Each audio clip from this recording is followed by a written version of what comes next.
कुछ लोग बस कमरे में कदम रखते हैं और हर कोई उन्हें देखकर सीधा बैठ जाता है।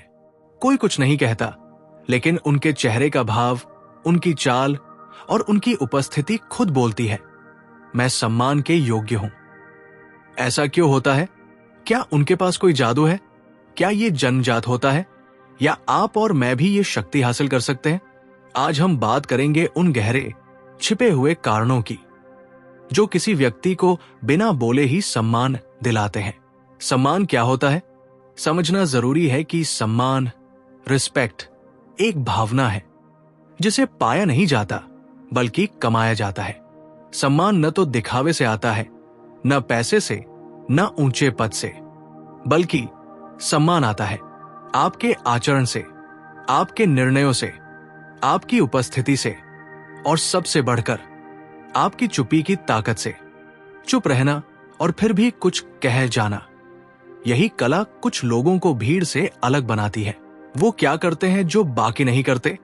अब बात करते हैं उन आदतों की जो ऐसे लोगों को असाधारण बनाती है।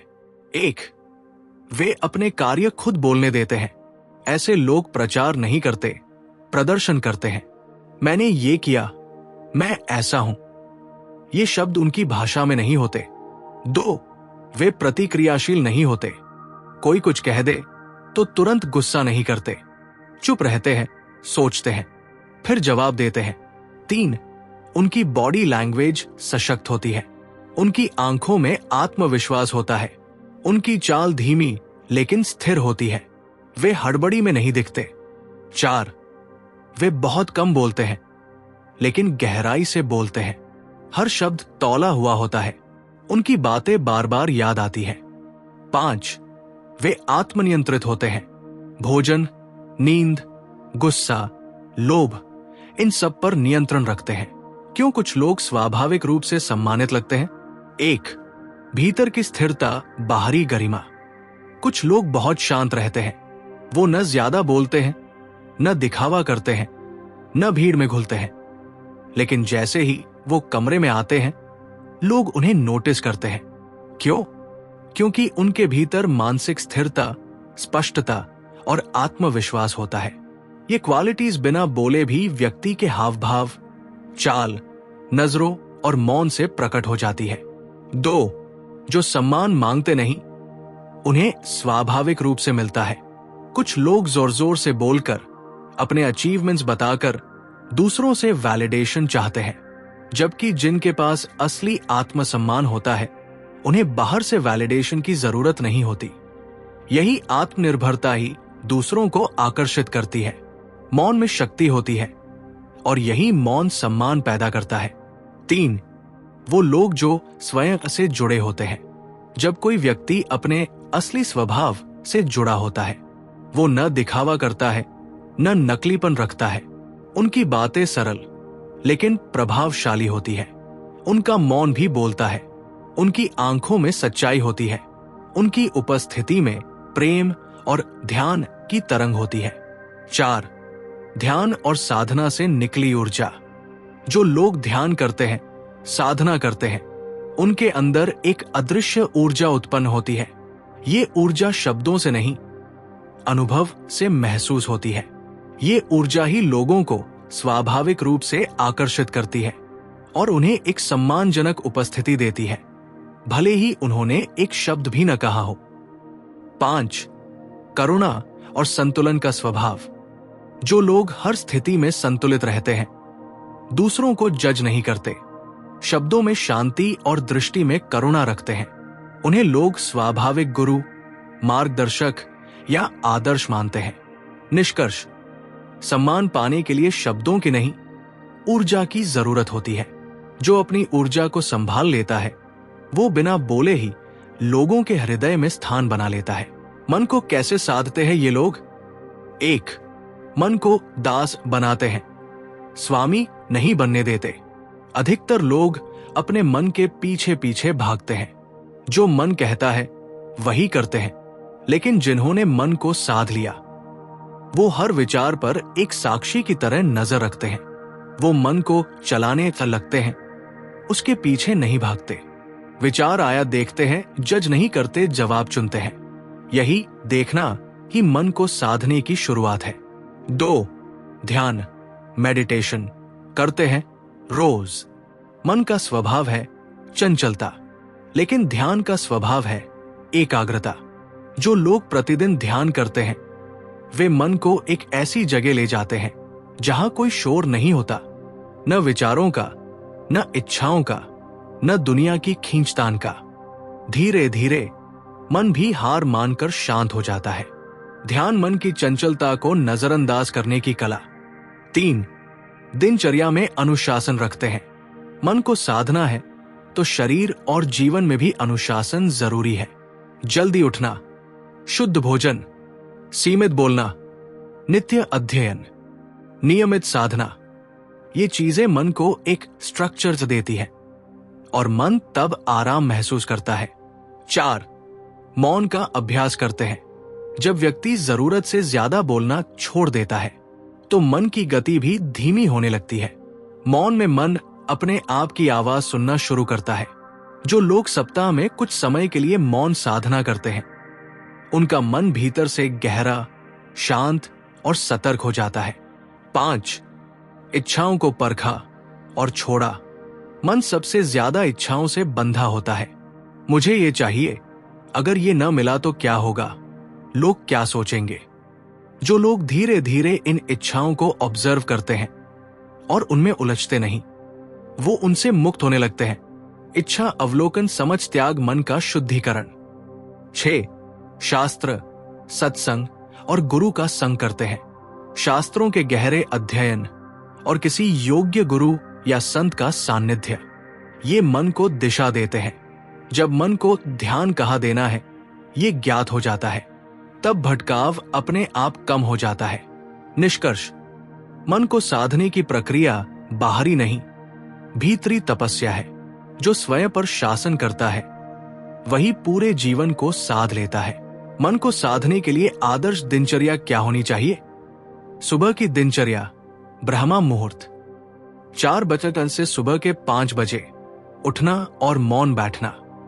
आंखें बंद करके कुछ मिनट मौन में बैठें, शरीर को महसूस करें। नींद से बाहर आने का समय दें। 5 से सुबह के 5:30 बजे जल सेवन और शरीर शुद्धि। गुनगुना पानी पीना, लेमन या तुलसी पत्ती डाल सकते हैं। मलमूत्र त्याग आदि शारीरिक शुद्धि। 5 बजे से सुबह के 6:15 बजे ध्यान बटा प्राणायाम। 10 मिनट प्राणायाम, अनुलोम विलोम, भ्रामरी, कपालभाति। 15-30 मिनट ध्यान, सांस पर ध्यान, मंत्र जप, साक्षी भाव। 6:15 से सुबह के 6:45 बजे संकल्प बटा पाठ बटा जप। कोई भी छोटा संकल्प ले। आज मैं शांत रहूंगा, जज नहीं करूंगा। भगवद गीता, उपनिषद या संतों का वचन पढ़े। सुबह का कार्य समय 7 से सुबह के 8 बजे हल्का योग बटा वॉक। शरीर को एक्टिव रखने के लिए 20 मिनट की हल्की कसरत या सूर्य नमस्कार। 8 से सुबह के 9 बजे स्नान व पूजा। स्नान के बाद दीप जलाना, कुछ समय मौन में खड़े रहना। आरती, मंत्र, 5 मिनट भगवान के सामने मौन। 9 से सुबह के 10 बजे नाश्ता, सात्विक भोजन, हल्का, पौष्टिक, बिना तला भुना खाना। खाने से पहले प्रार्थना, ईश्वर इसे मेरे तनमन के लिए उपयोगी बनाना। 10 से दोपहर के 12 बजे कार्य बटा अध्ययन। अपना मुख्य काम इसी समय करें, दिमाग सबसे अलर्ट होता है। दोपहर की दिनचर्या 12 से दोपहर के 1 बजे हल्का भोजन प्लस कुछ देर मौन। ध्यान पूर्वक खाएं, फोन या बातों में न उलझे। खाने के बाद 10 मिनट वज्रासन या मौन विश्राम। 1 से दोपहर के 3 बजे रचनात्मक कार्य बटा पढ़ाई बटा व्यवसाय। बिना तनाव के कार्य करें, कार्य ही पूजा है की भावना से। 3 से शाम के 4 बजे थोड़ी देर आराम या मौन।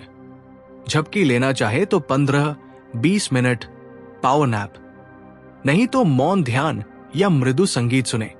शाम की दिनचर्या 4 से शाम के 5 बजे हल्का योग बटा सैर, शाम को फिर से थोड़ी हलचल, शरीर को हिलाएं, या मंदिर बटा पार्क की सैर। 5 से शाम के 6 बजे संध्या वंदन बटा ध्यान। सूरज ढलने पर 10 मिनट दीप जलाएं, घंटी या धूप करें। फिर 15-20 मिनट ध्यान, ध्वनि या मंत्र पर। 6 बजे से शाम के 7:30 बजे रात्रि भोजन बहुत हल्का, रात्रि में खिचड़ी, फल, सूप जो पच जाए। खाने से पहले और बाद में मौन। रात्रि की दिनचर्या 8 से रात के 9 बजे परिवार बटा आत्ममंथन, अपनों से प्रेम से बातें करें या अकेले बैठें और दिन का आत्मनिरीक्षण करें। आज कहाँ क्रोध किया, कहाँ मन भटका, किस बात पर अहंकार आया। 9 से रात के 9:30 बजे शांति पाठ बटा प्रार्थना बटा मौन। सोने से पहले ईश्वर को दिन समर्पित करें, मौन बैठें या मंत्र जपें। रात के 10 बजे विश्राम, फोन या स्क्रीन 30 मिनट पहले बंद करें।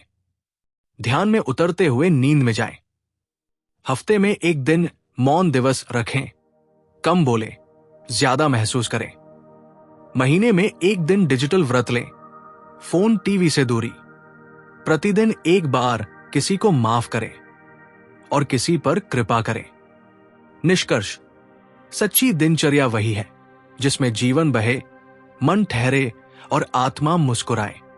क्या यह सब करना बहुत कठिन है? क्यों कठिन लगता है? एक हमारी पुरानी आदतें, लेट उठना, फोन में लगे रहना, बिना मतलब बातें करना, 2 मन का अस्थिर स्वभाव, हर समय इधर उधर भागना, 3 बाहरी दुनिया का शोर, सोशल मीडिया, टीवी, कंपैरिजन, 4 आत्मविश्वास की कमी। क्या मैं ऐसा कर भी पाऊंगा? पर धीरे धीरे आसान क्यों हो जाता है? एक जब मन शांति का स्वाद लेता है तो उसे फिर वही चाहिए होता है। 1 दिन सही जियो, फिर शरीर और मन दोनों उसका परिणाम महसूस करते हैं। 3 छोटी आदतें, जैसे 5 मिनट मौन बैठना, जीवन को भीतर से बदल देती है। 4, जैसे जैसे आत्मा जागती है वैसे वैसे संसार की बातें छोटी लगने लगती है। स्मरण रखें, मन को बदलने के लिए समय नहीं, प्रेम चाहिए। जब आप अपने मन से लड़ेंगे नहीं, उसे प्यार से समझाएंगे, तब वो खुद बदल जाएगा। हाँ, शुरुआत में कठिन लगता है, लेकिन जैसे योग का पहला आसन खींचता है, वैसे ही आत्मा का पहला प्रयास भीतर तक हिला देता है। कुछ ही दिनों में ये कठिनाइयां नया आनंद बन जाती है। इस तरह से जीने से क्या मिलेगा? 1, भीतरी शांति, इनर पीस। आज हर कोई शांति चाहता है, पर लोग उसे बाहर ढूंढते हैं, पैसों में, रिश्तों में, शोहरत में।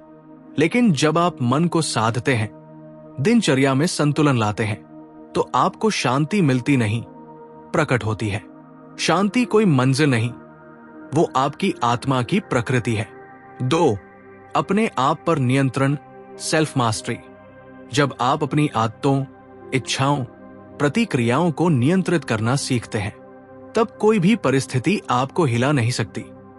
जिसने अपने ऊपर विजय पाली, उसने संसार को जीत लिया। 3, कम बोलकर भी गहराई से सम्मान। ऐसे लोग जो स्वयं को साध चुके होते हैं, उन्हें बोलने की जरूरत नहीं होती। उनका आभा मंडल, ऑरा ही लोगों को आकर्षित करता है। उनकी चाल, मौन, आंखों की स्थिरता, सब कुछ दूसरों को प्रभावित करता है। 4, स्थायी आनंद और संतोष, लास्टिंग जॉय। दुनिया का सुख क्षणिक, टेम्पररी होता है, पर साधना से मिलने वाला आनंद अविनाशी होता है। आपको बार बार बाहर कुछ पाने की जरूरत नहीं महसूस होती, हर पल में संतोष आ जाता है। 5, जीवन का उद्देश्य स्पष्ट होता है। जो साधक की तरह जीता है, उसे ये जीवन सिर्फ कमाने और खाने के लिए नहीं लगता। वो जानता है कि मैं आत्मा हूं और मुझे मोक्ष की ओर बढ़ना है। आपका जीवन केवल दिनचर्या नहीं रहेगा, ये तपस्या, साधना और सेवा का माध्यम बन जाएगा। 6, दूसरों के जीवन में प्रकाश बनना। जब आप स्वयं के अंदर प्रकाश जलाते हैं, तो अपने आप कई लोग आपकी वजह से अंधकार से बाहर आते हैं। आप एक ऐसे इंसान बनते हैं जो बिना बोले लोगों का मार्गदर्शन करता है। निष्कर्ष, इस तरह जीने से मिलेगा एक नया जीवन, ऐसा जीवन जो डर से नहीं प्रेम से चलता है, जो उलझनों से नहीं स्पष्टता से भरा है, जो दिखावे से नहीं भीतर की गहराई से सम्मानित है। तो चलिए आज खुद से एक वादा करते हैं, एक अच्छी और सच्ची जिंदगी जीने का, जिसमें शांति हो, खुशी हो और खुद के लिए और दूसरों के लिए सम्मान हो। अगर आपको यह वीडियो अच्छा लगा हो तो कृपया लाइक, शेयर और सब्सक्राइब जरूर करें और इसे अपने करीबियों तक पहुंचाएं। मिलते हैं अगले वीडियो में। राधे राधे।